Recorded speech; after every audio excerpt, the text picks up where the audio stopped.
दज्जाल। मैं तुम्हारा रब हूं। वो खतरनाक फितना जिससे हर नबी ने अपनी उम्मत को डराया।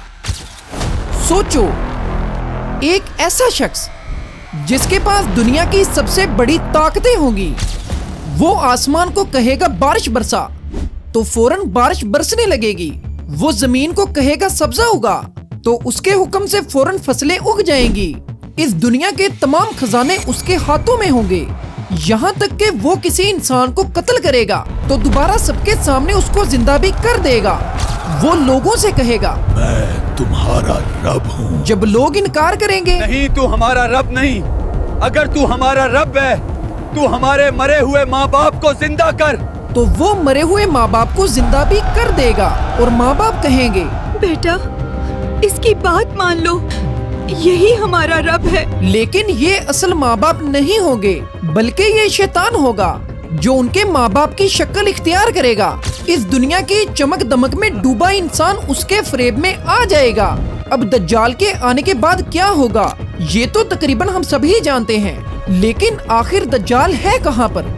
देखो, दज्जाल के बारे में बहुत सारी हदीसें पढ़ी हैं, लेकिन एक हदीस में दज्जाल की लोकेशन के बारे में बहुत सारे हिंट दिए गए हैं। ये बात है आज से 1400 साल पहले की।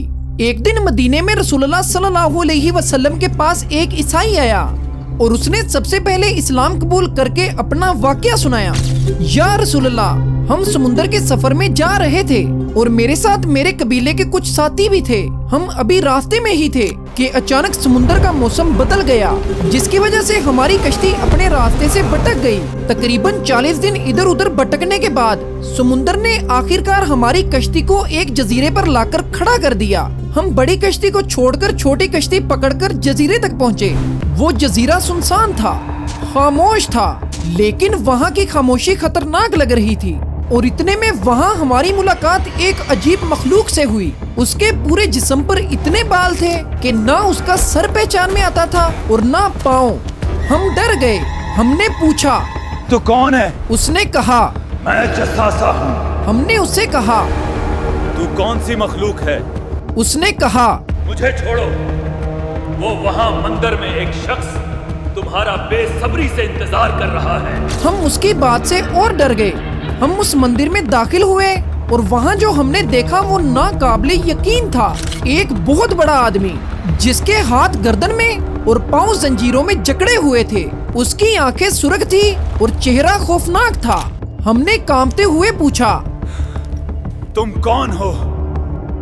वो बोला, तुम जल्द ही मुझे जान लोगे, लेकिन पहले मेरे सवालों का जवाब दो।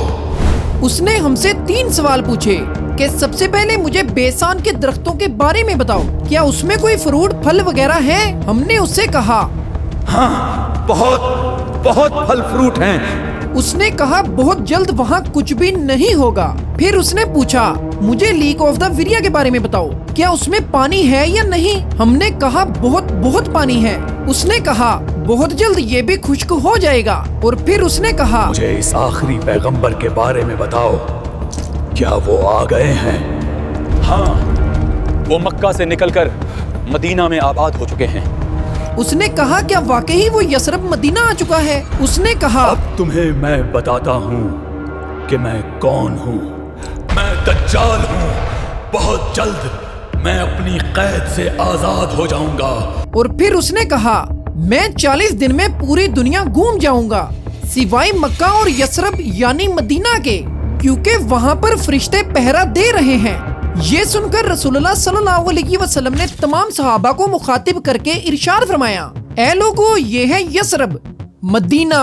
तमीमत दारी जो कह रहा है, मुझे उसमें सच्चाई नजर आ रही है। याद रखो, दज्जाल ना तो शाम के समुद्र में है और ना ही यमन के समुद्र में, बल्कि दज्जाल तो मशरिक में है। अब मशरिक के सफर के बाद उनकी कश्ती एक जजीरे पर रुकी। अब ईस्ट के तमाम आइलैंड्स को चेक करें। मदीने के ईस्ट में फेमस अरेबियन सी लगता है और इसमें 4 जजीरे पाए जाते हैं। Lakshadweep island in India, Socotra island in Yemen, Masirah island in Oman and Astola island in Pakistan. रसूल अल्लाह ने हदीस में क्लियरली फरमाया कि दज्जाल यमन के समुद्र में नहीं होगा, इसलिए ये 2 आइलैंड तो निकल गए।